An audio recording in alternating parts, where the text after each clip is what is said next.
আমাদের হাতে 12টি তদন্ত প্রতিবেদন জমা হয়েছে। আমরা আপনাদেরকে অবহিত করেছিলাম যে এই 12টা প্রতিবেদন আমরা পর্যালোচনা করে পর্যায়ক্রমে আমরা ফরমাল চার্জ দাখিল করব। তারই ধারাবাহিকতায় আমরা একটি ফরমাল চার্জ ইতিপূর্বে আমরা দাখিল করেছি আজিমুল নামে একজন আসামির বিরুদ্ধে। আপনারা ইতিমধ্যে আপনাদেরকে আমরা জানিয়েছি।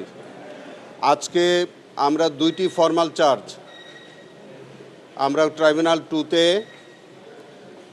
দাখিল করেছি। একটি হচ্ছে, আপনারা জেনে থাকবেন যে বাংলাদেশের এই জুলাই আন্দোলনের সময় অত্যন্ত হৃদয় বিদারক যে ঘটনাটা ঘটেছিল, আহসাবুল ইয়ামিন, আপনারা সকলে তার নাম জানেন, যাকে একটা এপিসিতে গুলি করে উপর থেকে ফেলে দেওয়া হয়েছিল এবং টেনে হিসড়ে তাকে নিয়ে হাসপাতালে রাস্তার ওই পারে ফেলে দেওয়ার পর সেখান থেকে লোকজনের সহায়তা তাকে হাসপাতালে নেওয়া হয় এবং সেখানে আহসাবুল ইয়ামিন মৃত্যুবরণ করেন।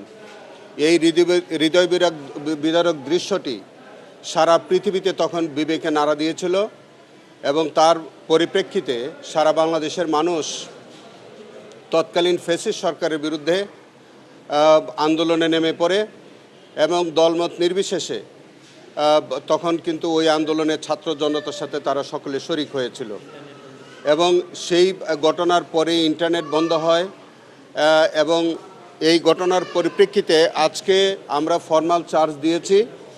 সেখানে আমরা 19 জন আসামির বিরুদ্ধে ফরমাল চার্জ দিয়েছি। আমি নামগুলি আপনাদের অবগতির জন্য বলি: আবদুল্লাহ হেল কাফি, সাইফুল ইসলাম, নুরুল ইসলাম, আসাদুজ্জামান রিপন, শহীদুল ইসলাম শাহজামান, এম সায়েদ রনি, মোহাম্মদ আলী, সোহেল মিয়া, মাহফুজ মিয়া, মঞ্জুরুল আলম রাজীব, আতিকুর রহমান আতিক, ফখরুল আলম সমর, মেহেদি হাসান তুষার, রাজু আহমেদ ফরিদ, জামান খান, মিজানুর রহমান ওরফে জিএস মিজান, শরীফুল আশরাফুল আলম বাবুল, এই 19 জনের বিরুদ্ধে আমরা আমাদের ইনভেস্টিগেশন এজেন্সি তাদের বিরুদ্ধে প্রাথমিক অভিযোগ পাওয়ার পর আমার কাছে রিপোর্ট দাখিল করে এবং সেই অনুযায়ী আমি তাদের বিরুদ্ধে আমি নিজে বাদী হয়ে আজকে ফরমাল চার্জ দাখিল করলাম।